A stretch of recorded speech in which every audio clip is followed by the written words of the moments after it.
To make you aware, this podcast will contain conversations around mental health and well-being and could include issues of a sensitive nature.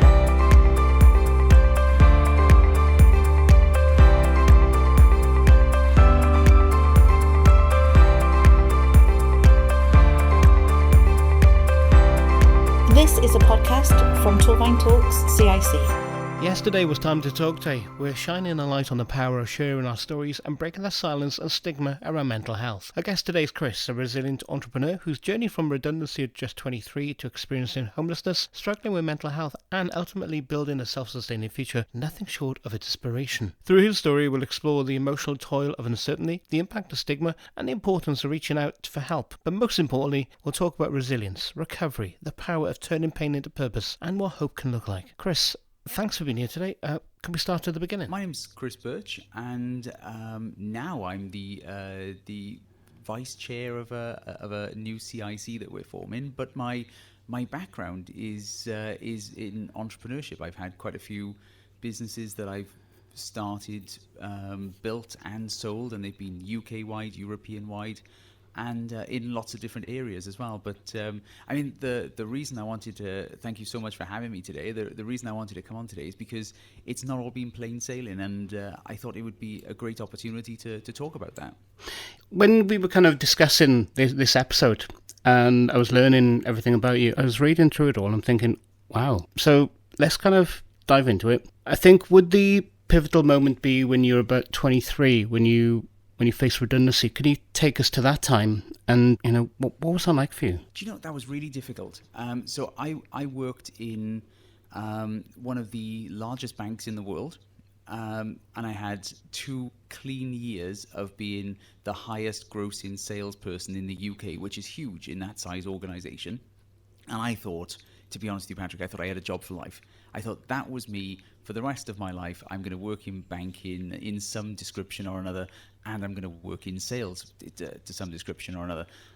And I progressed very nicely through that business, and it worked incredibly well. And then to be met with what we know now as being a huge recession, and at the time labelled a credit crunch, I had no real knowledge, due to inexperience, because I was young, of a recession, and therefore was completely blindsided by the fact that there was even the potential for redundancy. I thought, oh, maybe they'll move me to somewhere else, or something else will happen.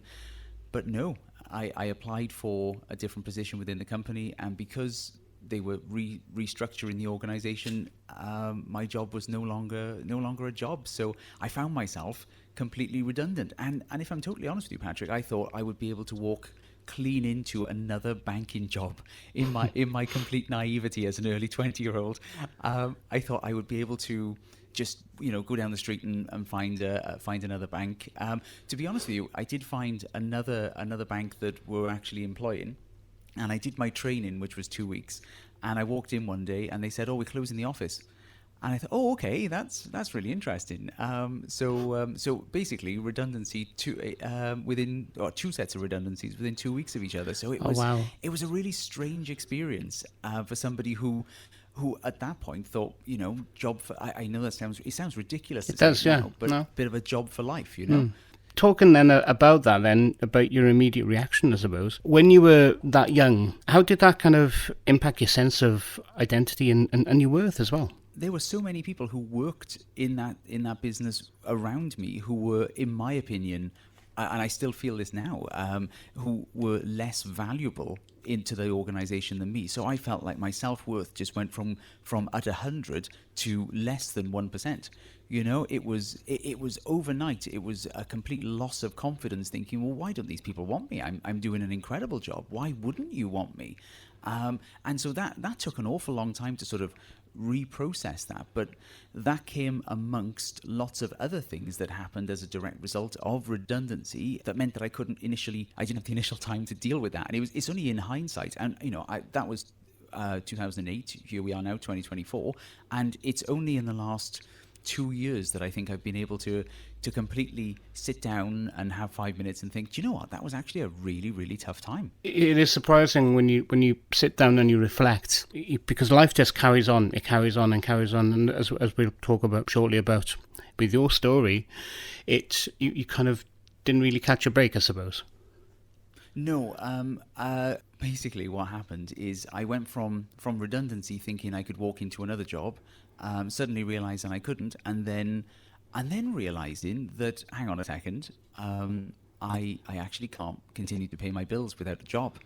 And I was living in a rented house that I had rented from a friend who actually worked in the same bank as me, and so I couldn't really. I still had self-worth, I still had a sense of pride, and I didn't really want. And it was the pride that would actually undo me. But I'll tell you about that later. But I didn't want to admit that there was some sort of issue. I didn't want to accept that there was some sort of issue. So I said, look, I'm going to have to move out of this house. I can't afford it. And my car was on finance. It was a lovely Vauxhall Tigra, a brand new one, which I was very pleased with at the time, and became a bit of a burden. But I had all of this going on, and I mean, it was all happening all at the same time. And I thought, right, I'm going to have to move out. I'm going to go and ask. I was quite close with my mum. She had recently remarried, and I went to see my mother, and I said, "Can I might need to move back in with you." And she said no. And wow. So that was my family home. That was where I'd grown up. And yeah, she said no. So that was quite tough. That was quite tough. And sorry, go on. Yeah, go on. And so when that happened, that was basically the end of our relationship. And here we are, 2024. We still have zero contact with each other. And that was a bit of a gut blow for me. I was like, I don't really know what to do here. So I'm left in this position where my friend, who's my landlord, I need to give my notice to. I have nowhere directly to go, and I have this enormous sense of pride because I worked in a bank in a sales role where you have to be, alpha male style, like nice guy, but still very controlling, and it always has to be about the sale, and it always has to be the pride element of things. Look what I've achieved, and to go from that into, oh, okay, hang on a second, I actually can't afford to pay my bills. I haven't got anywhere to live, and have no real option, and have no resources to be able to do anything about that. So, yeah, I kind of found myself homeless, if I'm totally honest with you, Patrick, and I found myself sleeping in my car, in my lovely new Vauxhall Tigra, sleeping in my car, which actually, if I'm totally honest with you, Patrick, isn't very comfortable as a two-seater to sleep in. Oh no, absolutely no. I've slept in far more comfortable cars, yeah, and the worst thing for me is, and the worst thing I can laugh about it now, but yeah, the worst thing for me was that. That car was on finance, Patrick. So that was going to have that was another issue that I was going to have to deal with at some point. But I mean, on a priority scale, that was down there. That was really low. During that 10 weeks of living in your Tigra, how did you manage that day-to-day stress? What kind of routines did you have? What small things sort of kept you anchored? You know what, Patrick? I became very good at blagging and lying, both to everybody else and myself.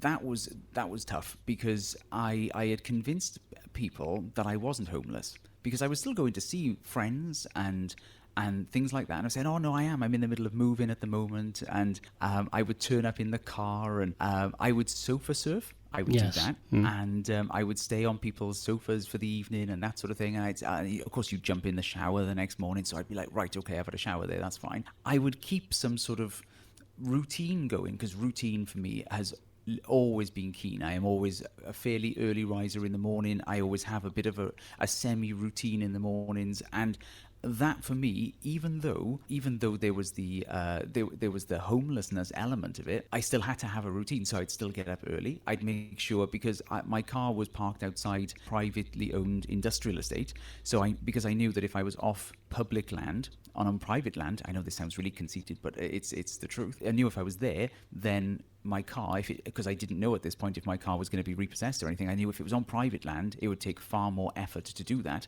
So I would park at night outside the gates of these places in some way to be outside and away from everybody else, so no one would see that my car was there, because I still had this massive element of pride going on. But I also knew that I couldn't drive very far from my friends' houses because I didn't have any money for petrol. So yeah, so keeping me grounded was the routine of getting up in the morning, going to do things and making myself busy almost to the point, or well, yeah, including the point of lying to people and myself in order to create the perception that everything was still fine, you know? How exactly would you kind of say now, looking back, would you have dealt with the judgments or, the assumptions? Because homelessness, it does carry a heavy stigma. How did that actually affect your own sort of self-perception? I genuinely, I mean, I can only say this now in hindsight. And at the time, 23-year-old me would have denied this completely. But I was emotionally and mentally incredibly drained.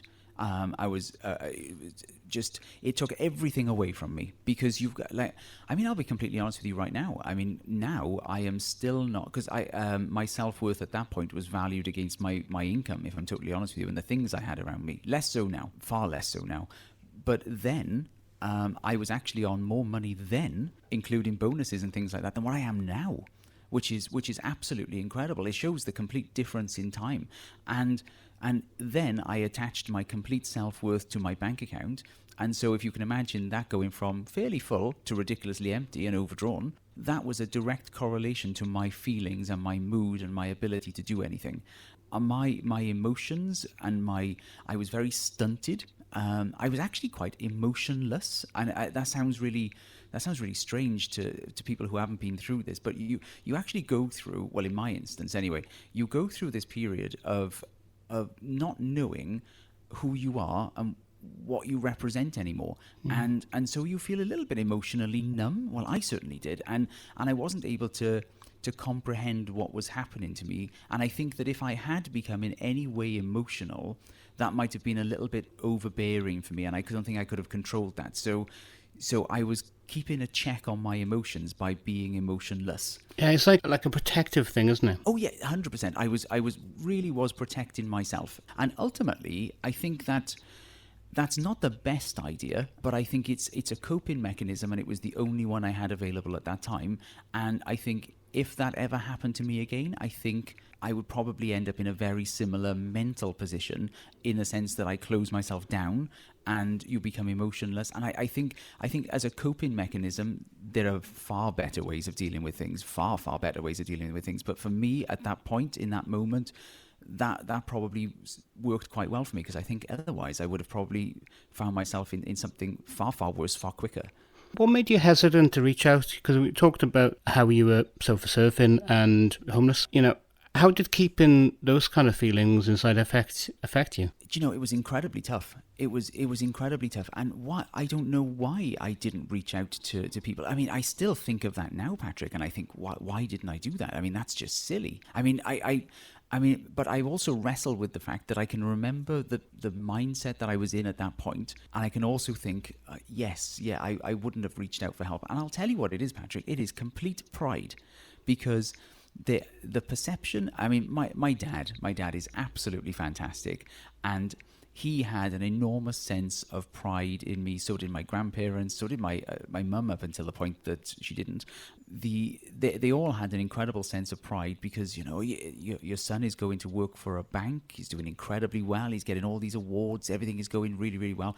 And to suddenly have that sort of like stretched away from you, or pulled away from you, essentially, and you don't want. I didn't specifically want to deal with that. I didn't want to tell people that they couldn't be proud of me anymore. And it sounds ridiculous to say that now. Even as I say it, it sounds ridiculous. But at the time, it makes complete sense. Looking back, how do you think, not asking for any help earlier has kind of impacted the longer term journey, both in terms of you and the difficulties that you face? What advice would you give to anybody else who not really asking for help? Not asking for help for me. Asking for help for me didn't seem like an option at the time. And it was something like, no, I will get out of this myself. I got myself into this somehow. I will get myself out of this somehow. I had the naive perception that the government would step in and do something to the banks, and there would be jobs available. And this would be just a very temporary thing, and this would be a blip in my life, which it is, but it was a far more extended blip than I thought it was going to be. And I genuinely thought it would end a lot sooner than what it did. And if I could give anybody advice on this, I ended up having to ask for help. So don't stretch out the length of time that it takes for you to just suck it up and just go, no, I need to help. I need help.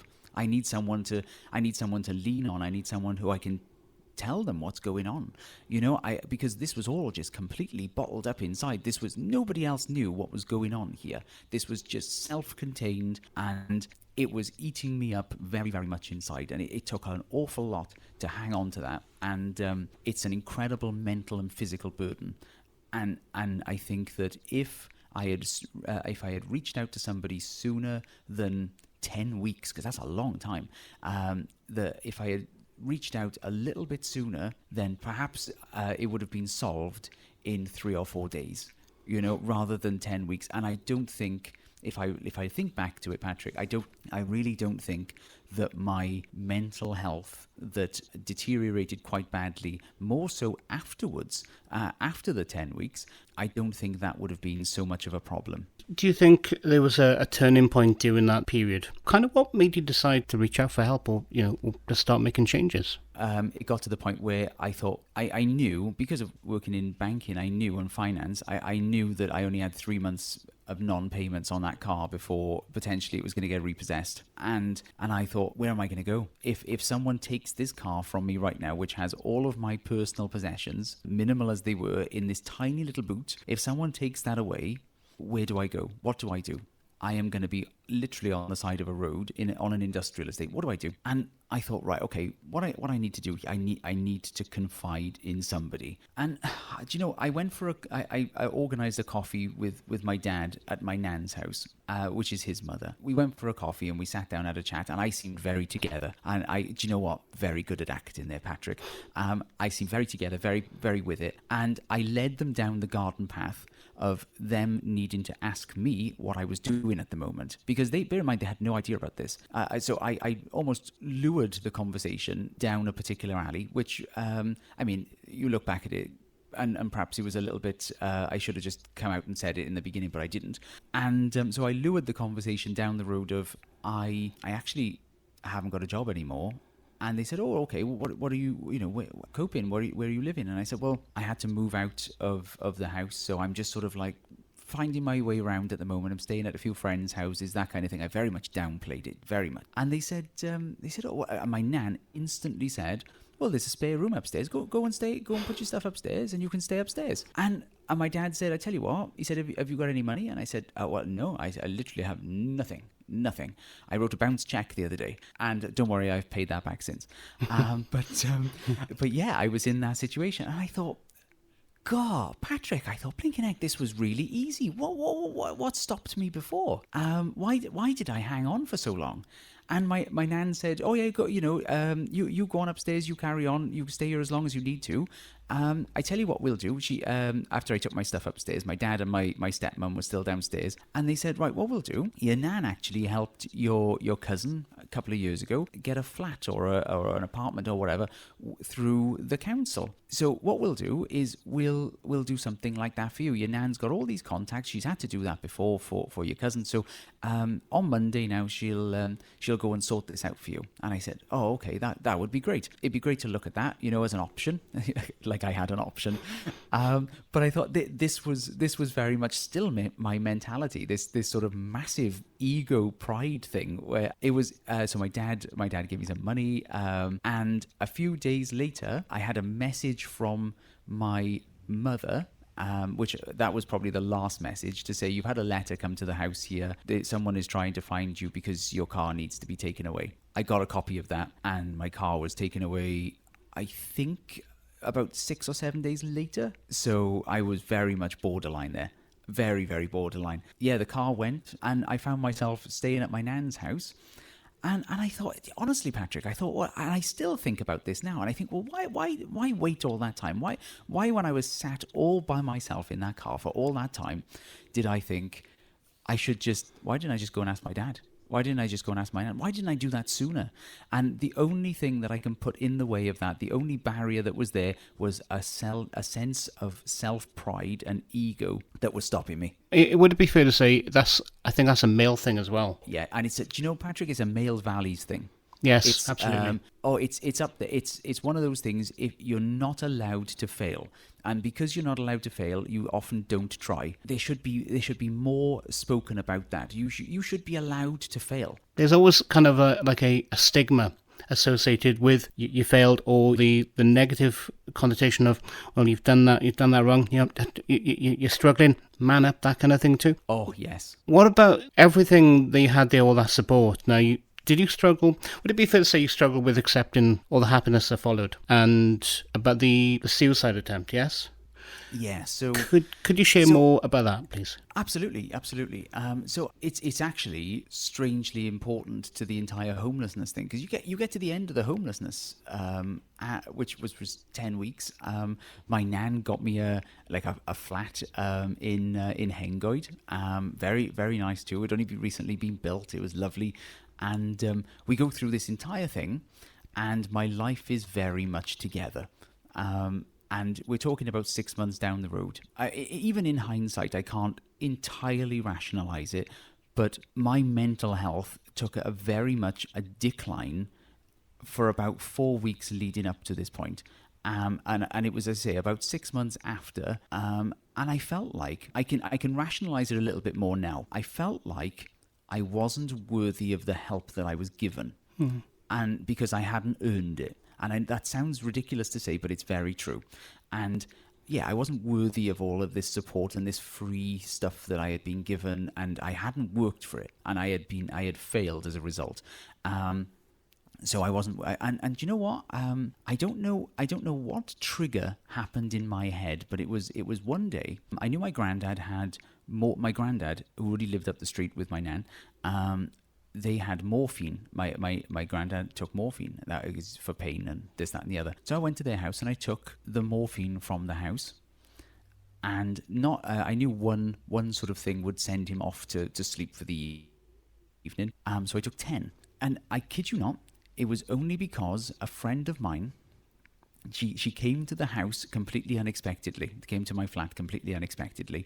And she was doing she was going to be like, oh, I'll come over with some drinks, that kind of sort of style thing. And we can have a chat. And it's only because of that anything was done and that I was found, because otherwise we would not be here having that conversation today. Absolutely. And that moment was the lowest moment in my life, and I include the homelessness in it, and I can attribute all of that to an after effect of the homelessness, because I think it was a delayed reaction, a delayed thought process, because I had very much, like I was saying earlier, I'd very much compacted myself and my thoughts, and I'd numbed myself to what was going on. And I don't think it was the fact that, even though I was saying it, that I wasn't worthy of this help and this support. I think what it was is me processing what had happened to me, the situation I had found myself in, and how difficult that was. And I think it was just a bit of a delayed reaction. In one respect, she was your guardian angel. I was very, very fortunate to have her come in at that very, very moment. And it's only because I'd given her a spare key. Wow. That genuinely, otherwise she would have probably thought, oh, he's not home. And it's only she would come in because I'd say, oh, if I'm not there, you let yourself in, that kind of thing. She was one of the main people who would let me sort of sofa surf, and I kind of think she knew that there was something a little bit more going on that she wasn't privy to. And I think if that hadn't happened, well, certainly if she hadn't come in through the door, I would not be here. And the conversation between me and my dad on the drive back from the hospital, because obviously I went to hospital, and I thought, because I felt really, really silly. Really silly. You have no idea. I was in the hospital in the bed. And I came to, and I knew my dad was sat next to me, even though I hadn't quite opened my eyes. I knew, when you get that feeling. And so he was sat there, and I thought, right, I'm going to keep my eyes closed while I think about a reason why this has happened. Because I don't want to say why I did it, because I know that's going to come in sort of counselling and things like that. That's going to end up happening. But I don't really want to explain everything to my dad right in this moment. So I need to rationalise it. I need to think about it a little bit more. So I've got a bit of time to talk about it to him. And my dad smokes, and the nurse came in. I could hear the nurse coming in, And she said, and he said to her, "Oh, I'm going to nip out a second. Is any idea how long you'll be unconscious for?" She rustled around, and clearly she was looking at something like a screen, because I was all hooked up to monitors and things. And she said, "Oh, no, he's awake." And I thought, "Oh, well, I actually won't repeat what I thought about her at that moment."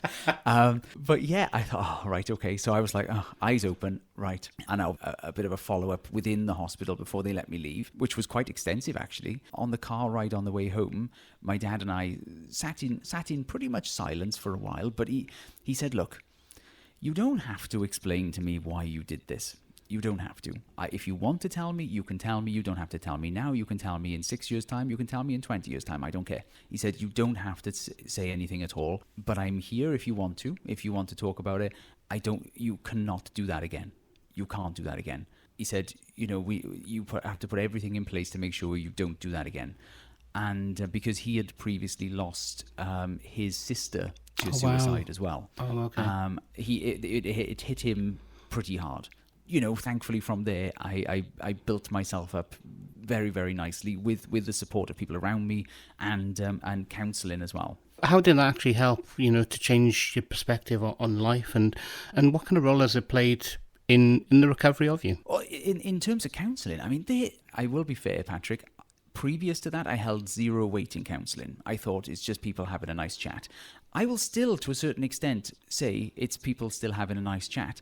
However, it's lovely to have a chat with someone who is sat there completely unbiased in every possible way. So they're just sat there listening to you, without judgment, without any sort of, without any other information, without any life knowledge about you before this event, and that they are only there to listen to what you want to tell them. And do you know what? I really valued that.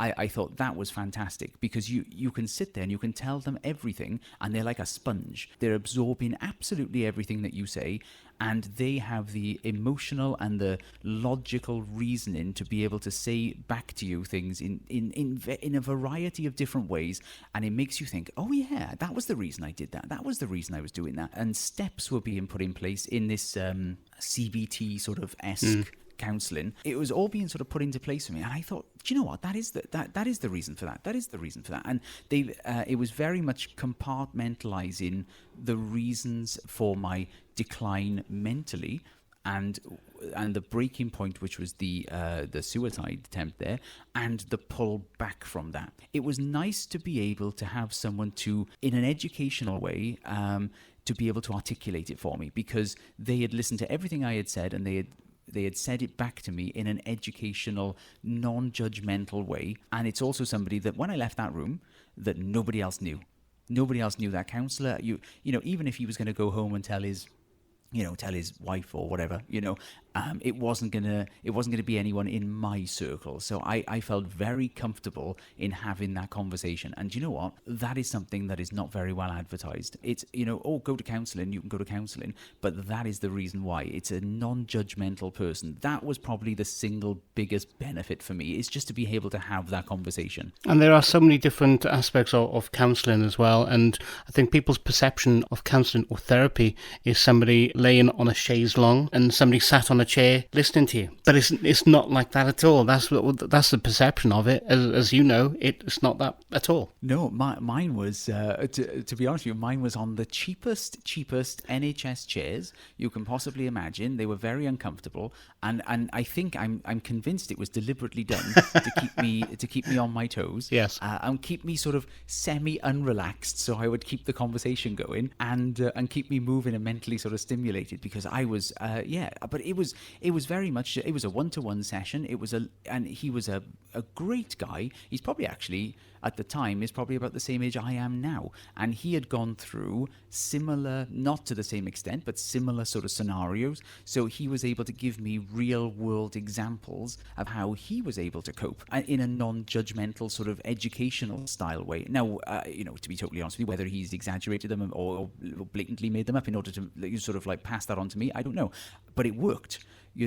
And I think the fact that it worked is the most important thing for me. And I think I I was originally booked for 6 sessions, and I want to say I had 10 in the end. And after that, I felt like I was happy to leave. And he said, the door is open. If you'd like to come back, you're very, very welcome to come back. The best thing for me is when he said, no, but I do agree. I think you're okay, you carry on in the world now, and if you need anything, we are a phone call away. That was great to know. That was really great to know. And to be honest with you, I have never used that service ever since. After you begin to recover, then rebuild your life, how did the relationships with your family and your friends, how did they evolve? And did that experience change the way that you relate to other people, especially in terms of your vulnerability and trust too? Do you know what? I think because I was in the most vulnerable situation with such a small and closed-in amount of people, it was very tough to be open to anybody else. So what I found is my dad, my stepmom,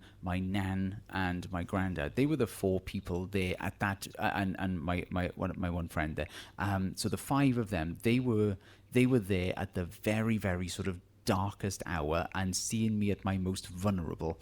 And so as a result, I'm very, very open with them. And as a result, my partner and I since then have had several conversations, obviously just as equally close to my partner in that sense. But it's all of those people get that level of vulnerability from me, and I feel like I can be vulnerable to those people. But what I did do is, since that point, it made me very closed off and very sort of guarded about my vulnerability with other people. It's made me very open to talking about things like this. That's only happened in the last few years, but it's made me very emotionally closed off to certain people because I don't want to share everything.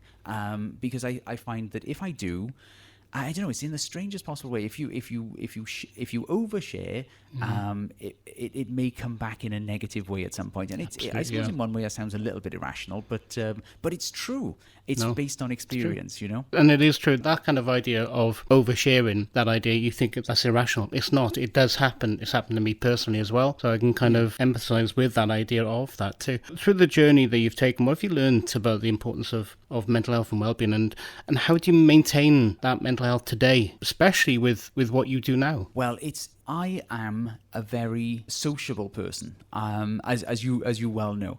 I love a chat with people. I don't shut up a lot of the time, as you probably know now. Yep. But what I will say is I very much gain my energy from the people around me. So I need to be around people.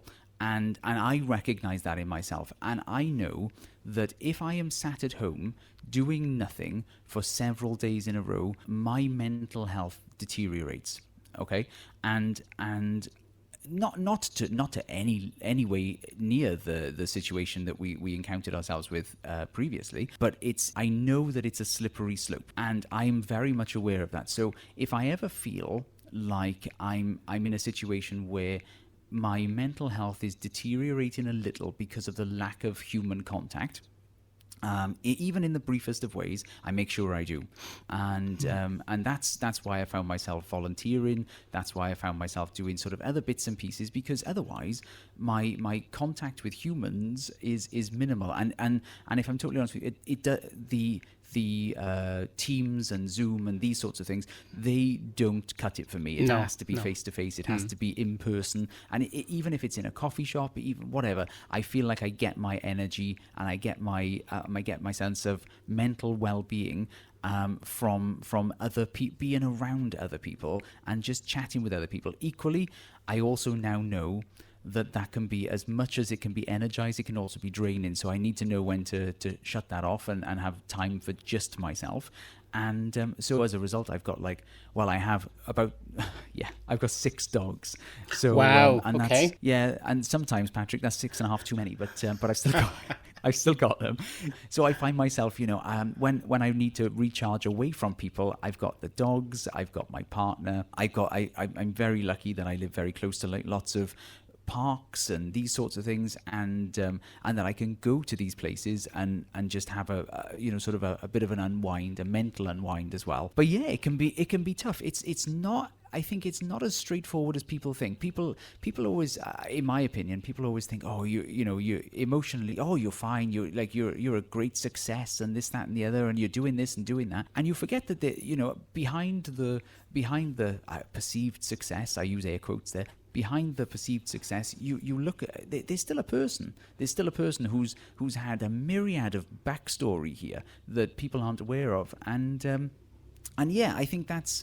I think it's tough to live up to that reputation sometimes, but I'm very open and very candid, as I am in this podcast now. I think it's important to be very candid about life and its ups and downs. Absolutely, because now you're talking there about radiators and drains in terms of people being around people or being around people too much. That's a great analogy, Patrick. It's always about surrounding yourself with the right people, with your tribe. Absolutely. Do you know what? I couldn't agree with you more. And yes, that is a fantastic analogy. I'm going to steal that one, Patrick.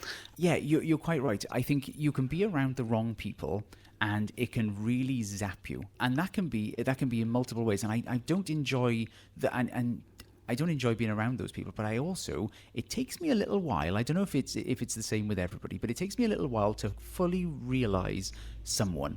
And I'm not as fast at figuring out people as others are. And I look at that and I think, oh, right, okay, you seem like a nice person. Not you, Patrick, just in general.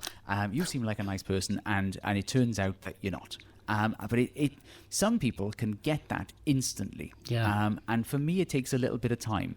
And in that time, I find I'm a little bit drained from that person because, I find that they do take a lot from me. Yes, that's right. It takes me a little while to figure that out. And I used to think that was a little bit of a failing on my part as well. And now I realize that, some people are better at masking it than others. So, yeah. I need to add about the drain and the radiator thing. That doesn't actually come from me. That comes from my partner, Sophie, because that was hers. Oh, I'm going to steal it from Sophie. Steal it from Sophie. She won my little. So after everything that you've been through, now you made a promise to yourself to never be redundant again, and you've become self-sustaining through self-employment. Now, can you tell us what about your entrepreneurial journey and how it's actually shaping your approach to life and your mental well-being now? Like you said, I never wanted to be redundant again, so I made sure I needed to make sure I had lots of income streams coming in, or at the very least two, let's say, to make sure that if one fell away, there's another one. And things might not be perfect with just having one, but it would work. And that took me a little bit of time to figure out. So what I did is I decided to go to university. Well, I went to college first, and then I went to university, and so I had the grants and things like that come associated with that, and the student loans and all that debt. So while I was doing that, my partner and I set up a cleaning company, which would become a facilities management company. And as that grew, I'm still, it's very egotistical to say, but I'm going to say it, I'm still very good at sales, Patrick. Mm-hmm. So I was able to blag myself a contract with Morrison's, the supermarket chain. Wow, nice. And then I was able, that was 6 months in, and I was able to therefore go on and end up employing just a team of just over 300 across the UK. We ran that company 24 hours a day, 7 days a week. And the only time it would stop would be 11 p.m. on Christmas Eve, and it would reopen again at 5 a.m. on Boxing Day, and it would run for 24/7 again. And it did that for 7 years, and we did extraordinarily well because that was multiple contracts, multiple income streams, and it made sure that everything was coming in from different angles. So if one thing vanished, it didn't matter because another thing was there. And that ran incredibly successfully. Now, because I didn't want to I never wanted to make anyone redundant. So I always made sure we had a very lean team. So if a contract went away, we could think, right, we'll reorganize it so that one member of staff can move to another job or something like that. On a conscious level, I specifically looked for people who were redundant or people who found themselves in similar situations to me. I worked very well with the company or the charity, I'm not sure which one they are, but they're Remploy, which bring people in. Mm-hmm. So I worked very well with them, and we brought in people who had been out of work for a long time for a myriad of reasons, sometimes medically, sometimes sometimes by choice, sometimes through caring and all these sorts of things. And we worked incredibly well with those people. And it made me and my partner very, very sort of philanthropical is probably a good word to use. It's not quite accurate, but it made us very aware of the development needs of staff because of my own situation and the situation I had found myself in. I wanted to make sure that my team around me were incredibly well managed and incredibly well skilled, and they weren't just cleaners. I know that sounds really derogatory, but it's the total opposite. I wanted to make sure that they were skilled in multiple different areas, so we'd send them on NVQ courses. If they were new to the UK, we'd send them on ESOL, that's the one. We'd send them on these courses. We would upskill as many people as we could, and I told this story before, but I had this one lady who was I wanted her to become team leader, and she didn't apply for the job, which really annoyed me, Patrick, because I really thought she was going to get the job. And I said to her, why didn't you apply for it? And she said, in a very, very long, drawn-out conversation, she said, it's because I can't read or write. And I thought, wow. Wow, what world are we living in where this lady here, who I want to give a better job to, can't read or write? So I said, look, are you happy for us to work on that? And so I had just done my, by this point, I'd finished my degree. I just finished my teacher training, my PGCE as well. I said, look, I've got a friend. She's a tutor. Are you happy for me to put her in touch with you and she can teach you to read and write? And my partner and I paid for that. Nobody else knew about it, just my partner and I. She learned to read and write, and she became the team leader that we wanted her to become. And she actually, to my sadness, but also to my joy, she left the company and she progressed onwards, and she does incredibly well now. She's really good. You just think, well, those are the kinds of things that I'm glad we were able to do. And at some point, that's me kind of almost thanking the universe in some weird way for the opportunity and the second chance that I was given. So I feel like I needed to give that to lots of other people as well. You're paying it forward then, basically. That's what that is, yeah. Yeah, I'd like to think so. Becoming self-employed to avoid redundancy, now that's bold. What challenges have you faced now in the new chapter of your life, and how have you managed to overcome them? My biggest issue was time. And time management, if I'm totally honest with you, Patrick. I found myself dealing with, obviously, at our peak, 300 staff across the UK, and we'd get phone calls from 4 a.m. all the way through the day, right the way through until 11 p.m. And nobody rings you at 4 a.m. to tell you how well you're doing. No. Sadly, no. Yeah. They're always ringing you with a problem or another. So my constant time was found either firefighting in some way or putting management structures in place, dealing with staff leaving, and because it's a high turnover of staff. That's just the industry. Yeah, I found myself being pulled from pillar to post as you try and put new management structures in place, and you try and make it a bit easier for you. And that was tough. And I tell you what was tough there was not necessarily my mental health at that point, but was becoming a bit more about my physical health, because I found not having a lot of time, right, meant that my eating habits were appalling, Patrick. They really were appalling. And I would eat on the go, in the car, driving from one sales quote to the next. And I found myself getting very, very physically unwell. And and do you know what? That was one of those moments where I thought, I'm really overweight. My blood pressure's really high. At that point I was probably 35, 36, something like that. And I'm thinking, I need to make sure I've got a good life here, because at some point, I don't know why, but at some point I was thinking, well, at some point this will end and everything will be organized, and then I can go to the gym and I can do all these things. And I again realized maybe that's a little naive of me, because nothing will ever be perfect. Nothing will ever be right to the standard that I want it to be. I need to make that change in myself now. So yeah, I basically had to take some action and get healthier, lose weight, be more like myself again, take some time out just for me, because I found myself, I think my partner and I worked 7 days a week for about 4 years. Wow. And again, from 4 o'clock in the morning till about 11 at night, all over the UK, we'd be running around doing sales quotes, doing managing staff and things like that. And that takes it out of you. So we didn't have a day off. We didn't have a holiday. And I think it was at one point we said, oh, do you know what? Let's go for just go for a weekend away. So we went for a weekend away to, I think we went to London, and then a couple of weeks later we went to Paris just for 2 weekends on the trot. And I thought, do you know what? I was just going to say we just thought, do you know what? We need to take a bit more time away. Like, things are running really well, and you can run a business from anywhere in the world, especially now.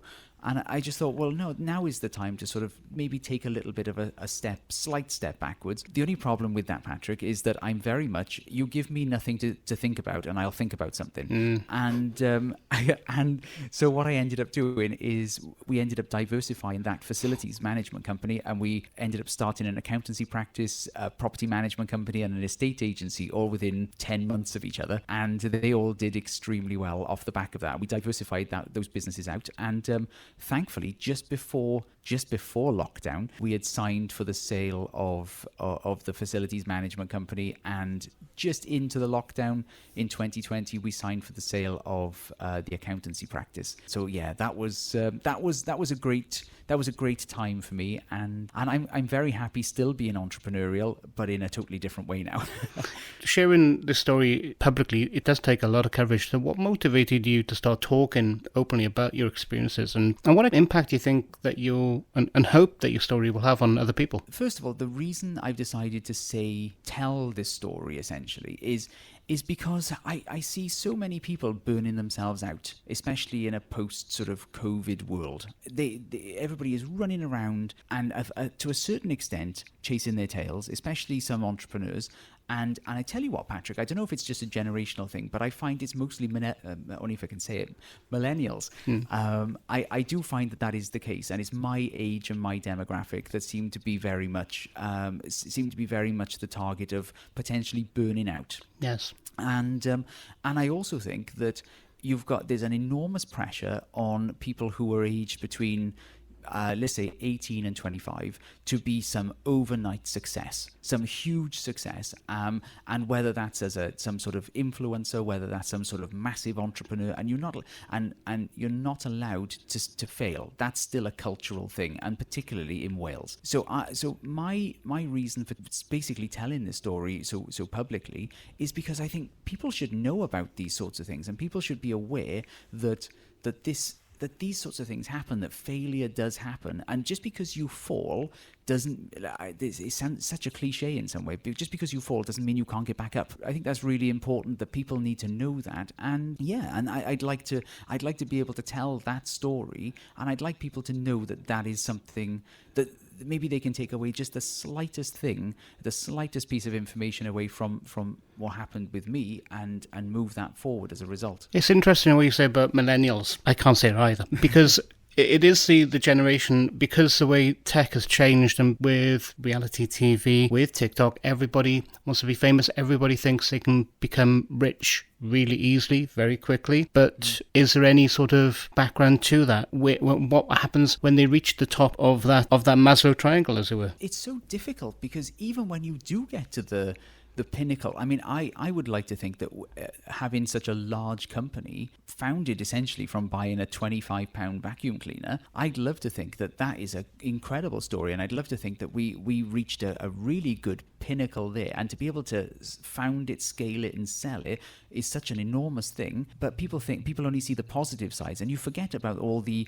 arduous tasks that were involved there, the mental strain, the physical strain, and yeah, it's very, very difficult. And everybody thinks that money and fame is easy, and they're also hand in hand, and it's not the case. And I'm very grateful that I've got a platform now as a again, air quotes, successful entrepreneur. I mean, I've had failures. Let's not shy away from those. But air quotes, successful entrepreneur. And I think as a result, I think it's important, and it's kind of vital if you've got a platform to be able to speak candidly about these things, about the negative side of things too. Tell me more about the new project. Now, it's the CIC for creatives and artists, to supporting them in their entrepreneurial journey. Can you tell me more about that initiative, and what's the background behind it? When I went back to university, I really wanted to do something that was a passion of mine. So I wanted to do drama. well, initially creative industries, because I love writing. I love writing, and that was the nearest thing for me, is to write, to be able to write screenplays or scripts or plays or something like that. I thought this would be amazing. So I had that as a background anyway, and I obviously know a lot of creative people as a result. My partner did a textiles degree and also is an interior designer, so equally has a lot of contacts in the arts and creative sort of world as well. And in the last few years, that collection of people have reached out to us as entrepreneurs and said, how do I do this? How do I do that? How do I go from a hobbyist? How do I go from taking my passion and turning it into a profession? And I thought, actually, I say it was me, it wasn't at all. My partner had a light bulb moment and said, well, why isn't this a thing? Why isn't this offered in Wales anyway? Why is there no go-to place for people who are creative, essentially? Why is there nowhere for them to go and seek entrepreneurial advice? So I did a bit of research. I went to Business Wales and a few other services like them, and they have not just Business Wales, but they have a very corporate-esque skew on the world of business. And Yes. that's not to do them down. That's a very good thing in some way. But it means that the artists and the creatives that engage with them aren't fulfilled as a result. And I thought, right, okay, we need to do something about this. And I was looking to move into some sort of mentoring sort of capacity anyway, in some way, because that seemed to be happening to me on a very natural sort of scale anyway. And I thought, we need to do this. We need to do this. So my partner set up the CIC, which is the Community Interest Company. And at the same time as doing that, we decided to pull my own podcast into that and decided to interview people about that, and basically pull this entire thing, this glob of certain different things and ideas, and pull them all into being one thing. And we said, we want to support artists and creatives into their entrepreneurial journey and turn their passion into a profession. That's the essentials of it. So what it means is we're going from we're providing entrepreneurial support. We're applying for grants to do public speaking events so that we can speak to artists who are hobbyists at the moment and want to turn that into a profession and see the self-employment thing as a bit of a barrier. And to help overcome that, and it's overcoming it through guest speakers and these sorts of things. So it's brilliant, really engaging, powerful stuff. And then we're also working on having our own small building somewhere, either Vale or Cardiff or something like that. It's a bit up in the air to be decided at the moment, but it's going to have a studio space in there for musicians to come and record, because there's not enough of that around here, because we want to really push that in Wales. And because again, everybody who's creative and artistic and everything, we want to bring all these people into one place. I want a ceramicist to have a fantastic conversation with a 3D printer and they end up collaborating together. Or I want an artist who's painting some mural on a wall or something to be inspired by some musician who's making music in the next room. I want that kind of style. And I think that's a really achievable thing. And I'm really saddened that it isn't already a thing. And because I thought, when my partner said about it, I thought, no, this has got to exist. It's surely got to exist. But it doesn't, so we're making it. Wow. So looking back on your journey, from homelessness to self-employment now supporting others with the CIC, what do you see the key factors that helped you build in the resilience to overcome such major challenges? And this might sound like a bit of a cliche, Patrick, but I'm going to say I think it's having a great network of people who you trust around you. And genuinely, I really wish I had reached out to those people a lot earlier to avoid me going so far down a darker path, and that could have potentially been skewed. And I think having the hindsight now, probably having a bit more sort of giving myself a bit of a break. Do you know what I mean? Where you can just say, well, look, you've completely messed up here, Chris. You've something is wrong. You've done this wrong, and just be able to accept the fact that you are allowed to be wrong and you are allowed to make mistakes. And I think 23-year-old me wasn't able to accept that. Almost 40-year-old me is very willing to accept that. So I think learning to fail and learning that it's not the end, and being able to move forward and having the people around you to help when things go wrong. That is probably my biggest takeaway from redundancy to right now. So what would nearly 40-year-old Chris say to 23-year-old Chris about the journey that you've been on? Stop sleeping in that car.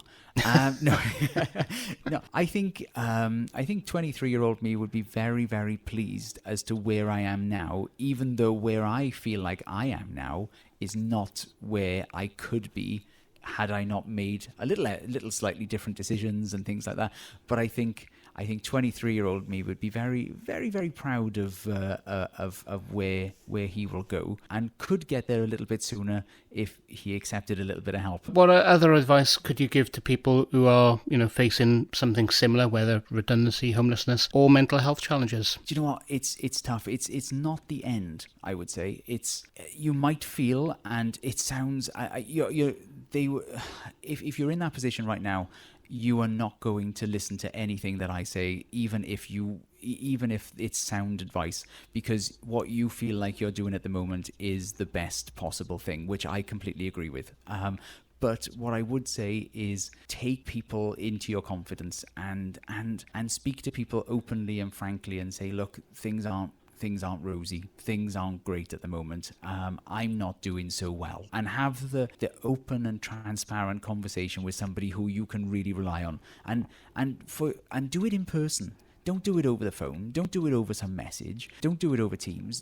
Go and speak to people. Be real with people. And just sit down and have a chat with somebody who you really trust and take them into your confidence. Allow them to help you fix the problem. Don't just sit there and moan expecting them to resonate with you. Let them help you solve the problem. You will find that you are not at the end of the road here. There is a corner to turn, but it will happen. And it might not feel like it right now, but it will happen. But you do have to take those steps. And you do have to take people into your confidence, and you do have to accept help from time to time. Chris, thank you today for sharing this with us, the incredible work that you're doing to support others and your journey so far. Is there anything else that you'd like to add before we wrap up? No, I would just like to say a massive thank you to you for hosting this today. And I've listened to a few previous episodes, and some of the advice and some of the information that is here is golden, and it's a pleasure to be here, and thank you so much for doing this. Chris, thank you. If you'd like to be involved in the podcast, please message or voice note on WhatsApp. Our number is 07851 138 610. This is a podcast from Torvine Talks CIC.